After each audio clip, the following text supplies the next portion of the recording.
बच्चे के हक अधिकार के लिए आए हैं। मैं तो चैलेंज करूंगा कि देश के मोदी जी भी अगर आ जाएंगे यहाँ पे और बगैर 1 रुपया खर्चा किए हुए इतना बड़ा जन सैलाब को ला नहीं सकते, उनको भी खर्चा करना पड़ेगा तब ये जन सैलाब आएगा।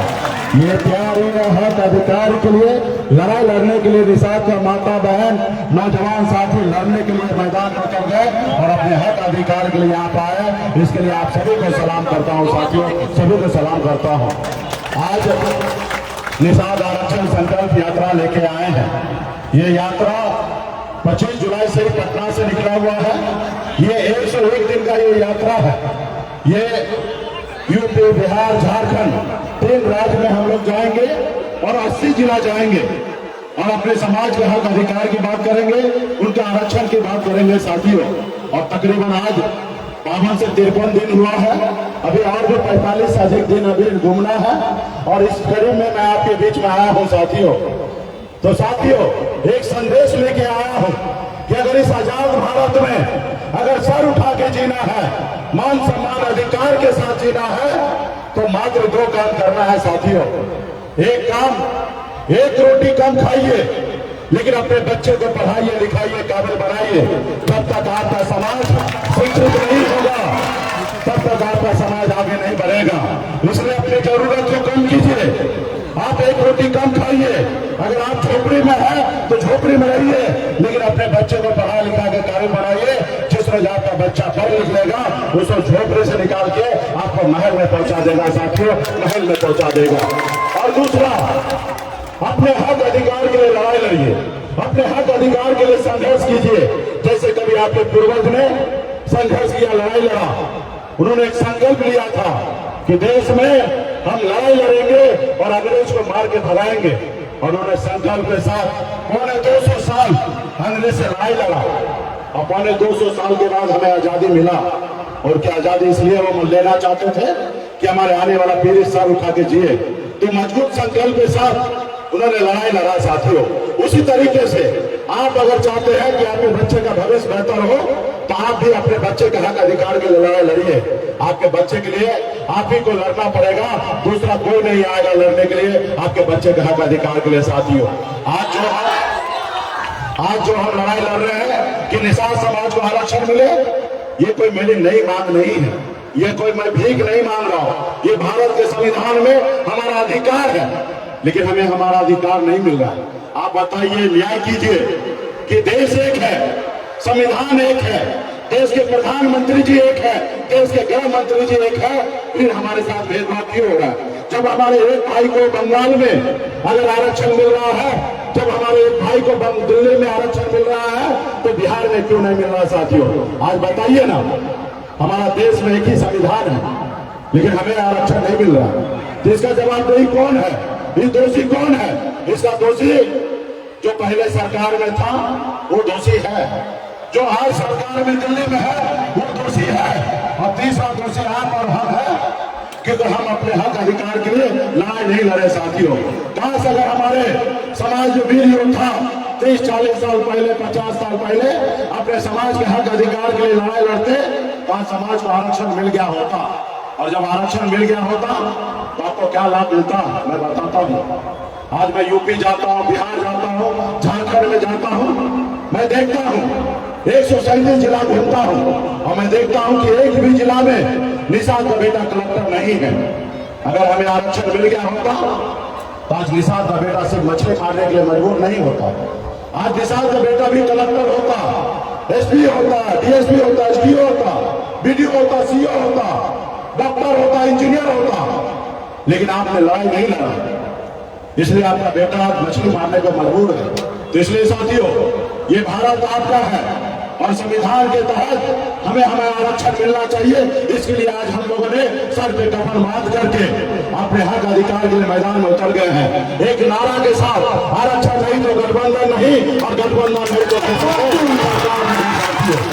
इसके लिए आपको लड़ना पड़ेगा, ताकत दिखाना पड़ेगा, संघर्ष करना पड़ेगा साथियों। इस समाज में जो ने संघर्ष किया, उन्होंने बदलाव लाया है। पहले राजा के घर में बच्चा जन्म लेता था, रानी के कोख से बच्चा जन्म लेता था तो राजा बनता था।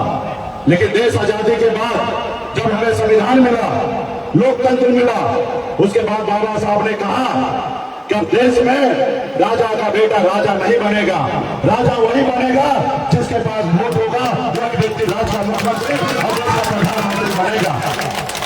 लेकिन आपने अपना वोट और ताकत को नहीं समझा, अपने हक अधिकार के लिए लड़ाई नहीं लड़ा, और जिन्होंने अपने वोट को ताकत को समझा वो समाज देखिए कितना आगे निकल गया। जैसे हमारे आदरणीय श्री लालू प्रसाद यादव जी, हमारे स्वर्गीय श्री रामविलास पासवान जी, हमारे बहन मायावती जी, हमारे मुलायम सिंह यादव जी, ये लोग गरीब घर में ही जन्म लिए, कोई अमीर घर में जन्म नहीं लिए, लेकिन उन्होंने संघर्ष किया, लड़ाई लड़ा।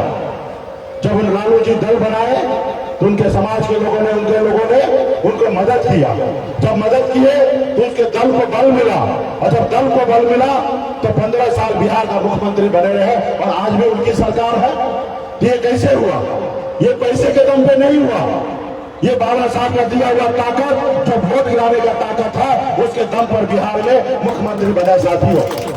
और देखिए आज हमारे यादव भाई मजबूत हुए कि नहीं हुए? वो मजबूत हुए।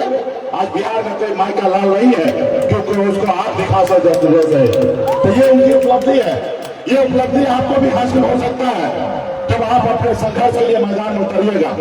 आज मुझे ही देखिए, मैं भी एक गरीब घर में ही जन्म लिया, जहाँ हजारों समस्या था वही मेरा जन्म हुआ। पिताजी मछली मारते थे, दादाजी मछली मारते थे, ऐसे गरीब घर में जन्म लिए जहाँ अगर 4 बजे अगर मछली न मारा जाए तो 5वां दिन घर पे खाना नहीं बनेगा। ऐसे परिवार में मैं जन्म लिया। लेकिन मैंने क्या किया? 18 साल की उम्र में, जिस उम्र में बच्चे को खेलना कूदना होता है, स्कूल कॉलेज जाना होता है, माँ बाप के साथ रहना होता है, उस उम्र में मैं अपने गांव को छोड़कर मुंबई जैसे शहर गया। वहां मेहनत किया, मजदूरी किया। 900 रुपए महीने पे मैं नौकरी करता था, 30 रुपए रोज पर मजदूरी करता था। लेकिन मैंने संघर्ष की बदौलत मुंबई जैसे शहर में कामयाबी का झंडा मैंने गाड़ा साथियों। मैंने अपना नसीब को बदला और लड़ाई लड़ा, ऐसो आराम की जिंदगी जी रहा था, बेहतर जिंदगी जी रहा था। फिर मैंने देखा कि मैं तो काफी आगे निकल चुका हूं, लेकिन हमारे लोग बहुत पीछे रह गए हैं।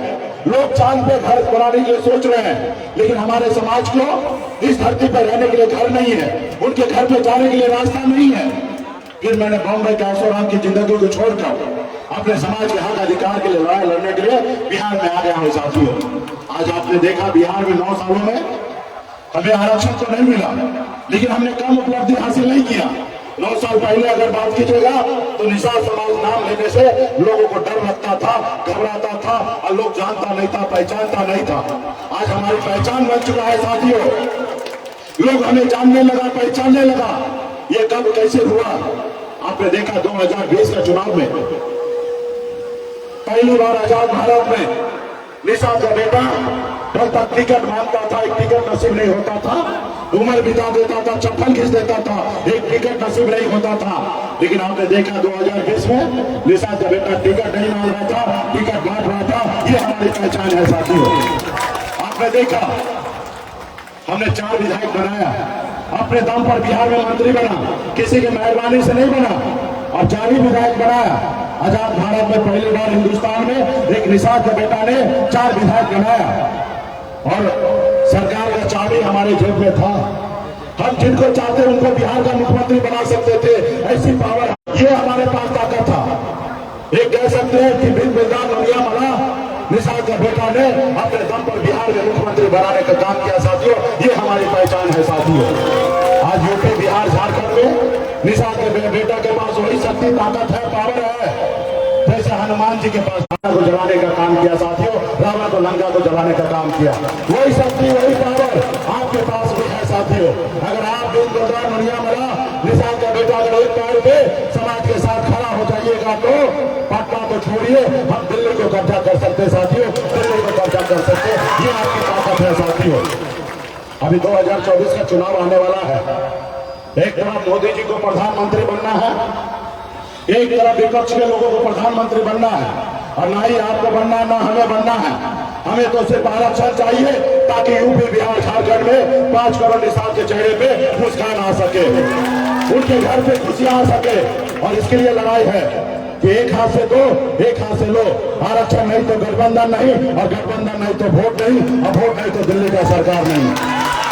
जो हमारी फिक्र करेगा हम उनकी फिक्र करेंगे, जो हमारी फिक्र नहीं करेगा हम उनकी फिक्र नहीं करेंगे साथियों, उनकी फिक्र नहीं करेंगे साथियों। इसके लिए मजबूती से लड़ाई लड़ना पड़ेगा। आज आप इतना कष्ट भरी जिंदगी जी रहे हैं, आप इतना तकलीफ के साथ जिंदगी जी रहे हैं। क्या आप चाहते हैं कि आपके बच्चे भी ऐसी जिंदगी जिए? आप नहीं चाहते हैं कि आपके बच्चे बेहतर जिंदगी जिए? अगर आप चाहते हैं तो उसके लिए लड़ाई लड़िए। आज बताइए ना, आप कितना लाचार है, मजबूर है कि आप अपने बच्चे को पढ़ा लिखा नहीं पाते हैं। आप इतना लाचार है, मजबूर है कि जब आपके बच्चे बीमार पड़ते हैं तो आप उसको इलाज नहीं करा पाते क्योंकि आपके पास पैसा नहीं होता है। और आप इतना मजबूर होते हैं कि आपके बच्चे आपके गोद में दम तोड़ देता है। आज निषाद बच्चे समाज के लोग इतने मजबूर हैं। ये बताइए ना कि निषाद कुल में अगर बच्चा जन्म लेता तो कोई क्या गुनाह करता है? नहीं, कोई गुनाह नहीं करता है साथियों। तो साथियों, उनके लिए कौन लड़ेगा? आज आप देखिए 2 महीने के बाद, 3 महीने के बाद दिसंबर जनवरी आएगा, ऐसी ठंड होगा, वैसे ठंड में लोग घर से बाहर नहीं निकलेंगे। लेकिन आपका भाई, आपका बेटा, आपका पति, आपका पिताजी क्या करेंगे? घर से बाहर निकलेंगे। लोग जब रजाई से नहीं निकलेंगे बाहर, उस समय में आपके भाई घर से बाहर निकलेंगे, तालाब में उतरेंगे, झील में उतरेंगे, फिर मछली मारेंगे, फिर बाजार में बेचेंगे। तब 2 रुपया आएगा, तब उनके घर पे चूल्हा जलेगा साथियों। क्या आपके बच्चे का अधिकार नहीं है कि और एक जैसे जिंदगी जीने का? आज निषाद कुल में अगर बच्चा जन्म लेता तो कोई गुनाह करता है? तो नहीं साथियों, कोई गुनाह नहीं करता है। सिर्फ जरूरी है उसके हक अधिकार के लिए लड़ाई लड़ना। इसलिए समय आ चुका है, बाबा साहब का दिया हुआ ताकत वोट का इस्तेमाल कीजिए, अपने वोट को नहीं बेचिए। आज अपने हक अधिकार के लिए लड़ाई लड़िए। अपना एक रोटी कम खाइए, लेकिन अपने बच्चे को पढ़ाइए लिखाइए। आज मैं लड़ाई लड़ रहा हूँ। आज 50-52 दिन हुआ है, दिल्ली का सरकार ऐसे ऐसे हिलने लगा है कि मुकेश सहनी से कैसे लड़ेंगे। अभी आने वाला समय में बड़ी लड़ाई लड़ना है, तो इसलिए इस बार हमने ऐसी दवा ढूंढा है। तो क्या आप लोग लड़ाई लड़ने के लिए तैयार है ना? जब लड़ाई लड़ने के लिए तैयार है तो संकल्प लेना पड़ेगा। संकल्प लेने के लिए तैयार है तो बहुत बहुत धन्यवाद। इस बार तो हमने ऐसी दवा बनाया है, ऐसी दवा बनाया है।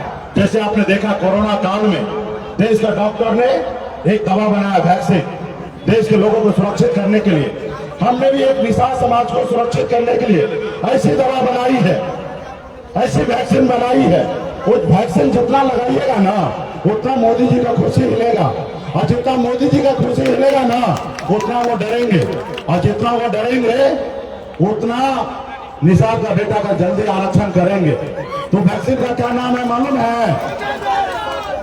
उस वैक्सीन का नाम है गंगा जल।